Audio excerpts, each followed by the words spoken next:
Zhang Suixiang is going in search of drinking water. It's a long trek from her home. She makes this journey every week, in good weather or bad. She has no choice. 那拉是桶水，上22路拉去呢，拉来水那是桶水出2缸能吃1个礼拜。光吃，那个火，不能使上。Her husband is busy farming, and children are away at school. She must manage this on her own.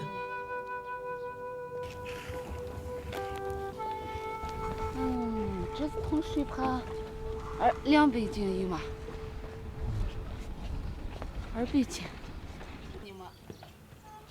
It wasn't always like this. Until recently, she drew water from a well in her own backyard.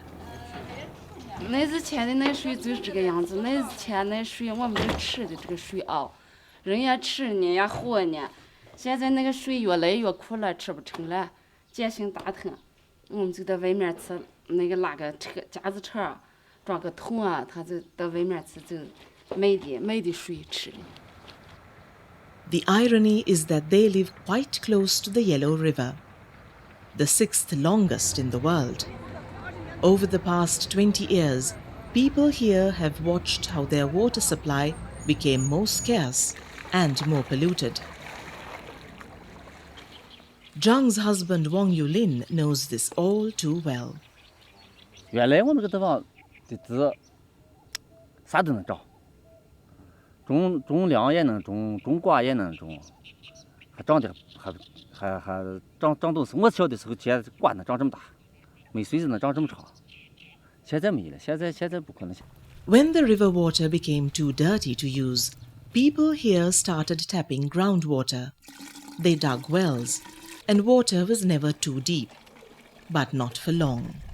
以前的话挖2米子才有水，现在是挖5到6米才能接上水。但是这个水质还是不好，还是咸的很，有盐碱的。The people of Wujiatong are literally running out of water. What little they can find is often not fit for drinking or household use. It's a problem shared by millions of other people across China. This village is close to Lunshu, the capital city of Gansu province in northwestern China. For centuries, it was a gateway to Central Asia. Today, it's a modern city of over 3 million people. Lunshu is located on the upper coast of the Yellow River, soon after the river emerges from the mountains. The river flows from west to east through China on a journey of more than 5,000 kilometers. Locals call it the Huanghe River, and its basin is known as the cradle of Chinese civilization. It has been associated with China's prosperity for thousands of years. The Yellow River Basin is home to nearly a third of China's population. It grows a good part of the country's food and also produces half of the coal and a quarter of the petroleum. All this has come with a high environmental cost. Today, the river carries a heavy load of pollutants and sediments. And by the late 1990s, downstream Yellow River was running completely dry for part of the year, because its waters were dammed upstream for irrigation and power generation. Most part of Huanghe River is located under the semi-arid and arid zone, especially the middle region is in the loose plateau where the erosion is very serious, and it's the source of the sediment of the Huanghe River. So this sediment really causes the big problem for the health of the Huanghe River basin. Coping with too much or too little water is always a challenge in the Yellow River Basin. It receives 2/3 of annual rainfall during a few weeks from July to September. As a result, floods often alternate with droughts. A new study cautions that climate change can aggravate the existing challenges of managing the Yellow River waters. The UN Environment Programme recently commissioned a team of scientists to study the vulnerability of water resources in Northeast Asia. They looked at 5 river basins. Besides the Yellow River, they covered the Yangtze River Basin and Songliao River Basin in China, and in Mongolia, they studied the basins of the Orkhon River and the Toul River. Professor He Huang headed the team of researchers. These 3 main findings is water shortage, no water use efficiency, and good initiative on improved watershed management. One challenge is how to share the available water between agriculture, domestic users, power generation, and industry. Right now, more than half of all water drawn in Northeast Asia is used for growing crops, most of it through irrigation. Yet, irrigation here is not very efficient. I think we have to find some way to reuse these the waters used in agricultural sector. Right now, these waters used in agriculture, they just flow downstreams. And so if we can find a way to reuse, recycle this water, we could save a lot of waters. In recent years, experts have pointed out ways to use water more efficiently. One is to apply drip irrigation instead of flooding the farmlands.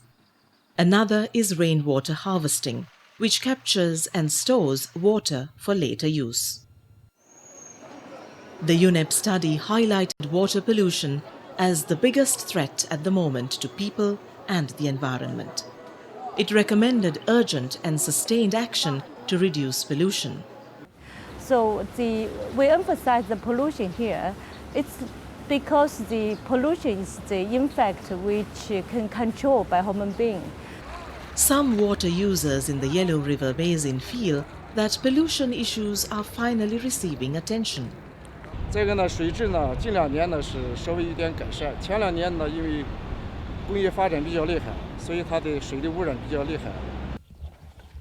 In the coming years, however, water users across this basin will simply have to get used to the Yellow River carrying less water. 水位估计比现在要下降1半，原来都在岸边2边岸边上的，现在都得下到岸边，2边的那个河床都裸露出来了，杂草都出来了。A number of factors have contributed to this decline, including the diversion of Yellow River waters further upstream. 最近这几年黄河水嘛下降的比较厉害一点，主要原因呢，一个是上面筑了些大坝，二一个呢就是干旱少雨。Scientists confirm what ordinary people have noticed.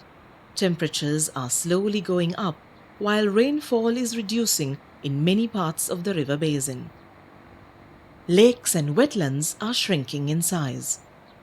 For this and other river basins in Northeast Asia, the UNEP study has strongly recommended what is known as integrated water resource management.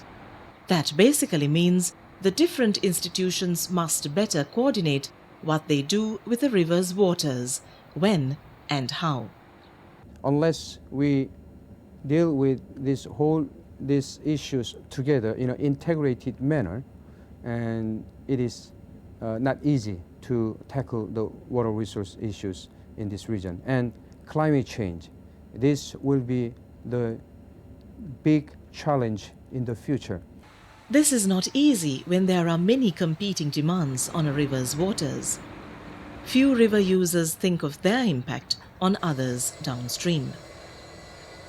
So technically, we recommended the integrated water resource management for whole river basin. But how to manage the river beyond the administrative boundary, it is still a challenge. For a decade, The Yellow River Conservancy Commission has been doing this difficult balancing act. China's example can set the tone for the whole region. In Northeast Asia, I think China's leadership is very important. As we all know, China has a rapid growing economy and with huge population.